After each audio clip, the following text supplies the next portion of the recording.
എനിക്കെന്തറിയാം? എന്റെ റസൂൽ സല്ലല്ലാഹു അലൈഹി വസല്ലമിനെ കുറിച്ച് എനിക്കെന്തറിയാം? ആ മുത്ത മുസ്തഫയാണോ എന്റെ ജീവിതത്തിലെ റോൾ മോഡൽ?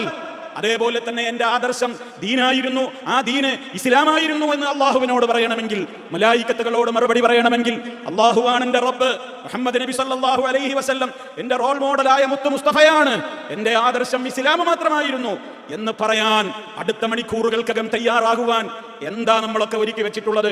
ആ ചോദ്യമാണ് റബ്ബിന്റെ ചോദ്യം. യാ അയ്യുഹല്ലദീന ആമനു, സത്യവിശ്വാസികളെ, ഇത്തഖുല്ലാഹ്, നിങ്ങൾ അല്ലാഹനെ പേടിച്ചു ജീവിക്കുവീൻ. ഫൽ തൻദുർ നഫ്സുൻ, ഓരോരുത്തരും ഉറ്റാലോചിക്കട്ടെ, ഓരോരുത്തരും അവരോട് ചോദിക്കട്ടെ, മാ ഖദ്ദമത് ലിഗദിൻ, നാളേക്ക് വേണ്ടി ഞാൻ എന്താ ഒരുക്കി വെച്ചിട്ടുള്ളത്? ഏതായി നാളെ? ഇതായി പറഞ്ഞ നാളെ, അല്ലെങ്കിൽ ഇന്ന്, ഏതാനും മണിക്കൂറുകളാവാം, ആരോ എന്തോ ആയിരിക്കട്ടെ. അതിന്റെയൊക്കെ ശേഷം മഹ്ശറ എന്ന് പറയുന്ന വലിയ ലോകം എന്താ ഒരുക്കി വെച്ചിട്ടുള്ളത്? പിന്നെയും അല്ലാഹ് പറയുകയാണ്, വത്തഖുല്ലാഹ്, നിങ്ങൾ